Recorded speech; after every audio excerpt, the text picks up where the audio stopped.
Saya sekarang mau sharing kecerdasan keuangan dalam waktu 6 menit. Saya mulai.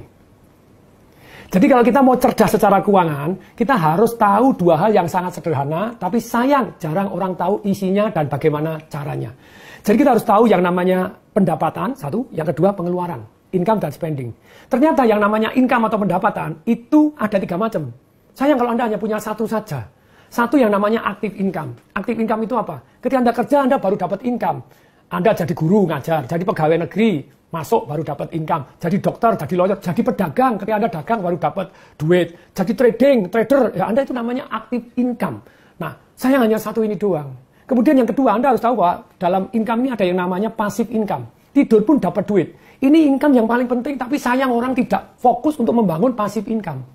Kemudian yang ketiga yang namanya capital gain atau portfolio income. Kenaikan dari harta kita. Rumah kita beli misalnya 200 juta. Dalam 10 tahun, jadi naik jadi 1 miliar. Ditidurin pun naik loh 800 juta. Tapi sayang orang cuma punya satu yang namanya ini. Saham, emas, atau apapun yang capital gain. Itu yang namanya portfolio income Anda. Yang kedua passive income tadi. Passive income tuh harus ada 3 ini loh, ada 3 jenis. Banyak orang tidak tahu dan tidak punya. Yang namun satu adalah paper asset. Obligasi, deposito, royalti, saham yang menerima dividen, jadi unit link Anda. Tapi sekali lagi, ini adalah paper asset. Yang kedua, jenis dari passive income adalah properti yang Anda sewakan dan Anda bagi hasilkan. Yang ketiga, itu adalah bisnis yang jalan tanpa Anda. Nah, sungguh sayang kalau kita tidak punya passive income. Harus punya passive income karena tidur pun dapat duit. Enak banget gitu loh ya.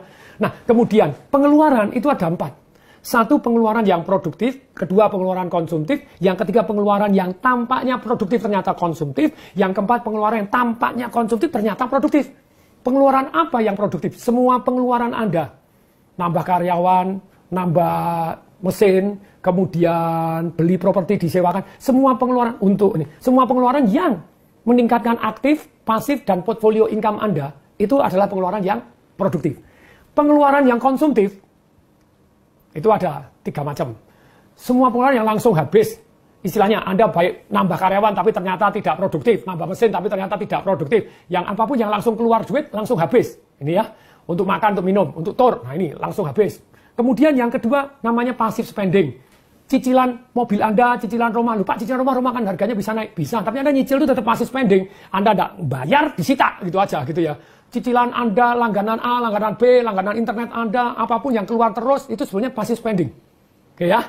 Kemudian, yang paling berbahaya ternyata yang ketiga, invisible spending. Membuat Anda kere tanpa Anda tahu. Apa itu nomor 1 yang paling berbahaya? Silakan tebak. Inflasi. Tanpa sadar daya beli Anda, duit Anda tidak laku lagi gitu ya. Ya laku tapi kurang begitu. Nah, kemudian berikutnya, apalagi yang termasuk yang namanya invisible spending? Handphone Anda yang Anda pegang, komputer Anda, terus kemudian mobil Anda. Saya pernah belikan orang tua saya Mercy S-Class begitu ya, tapi orangnya tidak mau. Terus kemudian mama saya minta Alphard, ya saya tak ganti Alphard. Mercy S-Class beli 1,8 miliar. 7 tahun kemudian jual tinggal 350 juta.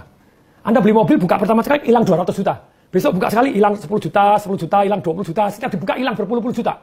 Itu namanya invisible spending. Tapi begitu banyaknya orang hari ini tidak cerdas, kepingin tampak kaya, beli motor, beli mobil, harganya hilang terus.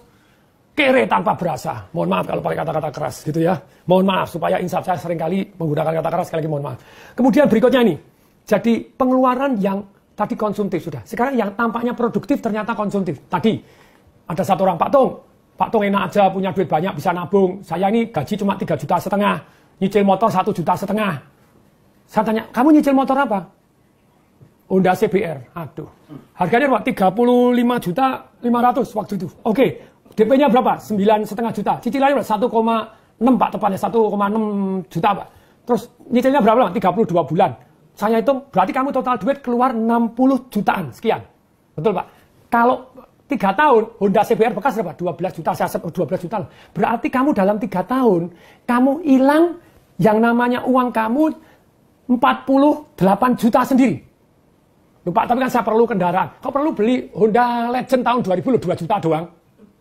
Lupa, tapi kan gampang rusak. Ya rusak kan bayar cuma 150 ribu, 200 ribu. Jadi sebetulnya banyak orang itu tidak perlu, cuma kepingin.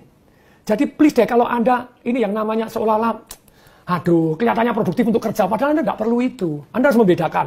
Berikutnya yang keempat, yang namanya pengeluaran kelihatannya konsumtif ternyata produktif. Satu, pengeluaran untuk belajar. Yang kedua, pengeluaran untuk bergaul dengan orang-orang yang jauh lebih sukses dibanding kita. Betul, orang sukses tidak semuanya positif, tapi kita belajar yang positif aja gitu ya. Yang ketiga, untuk amal. We cannot outgive God. Perhatikan saya. Banyak orang itu kebanyakan gaya. Padahal gaya itu sebanding lurus dengan tekanan. Itu hukum fisika, hukum alam ciptaan Tuhan. Apabila hidup Anda banyak tekanan, berarti Anda kebanyakan gaya. Kalau masa tua Anda penuh tekanan, berarti masa mudanya kebanyakan gaya. Boleh kan gaya? Bisa. Caranya bagaimana gaya tanpa tekanan? Pasif income Anda segede gajah, Anda gaya segede kerbau. Maka Anda cerdas secara keuangan. Semoga bermanfaat.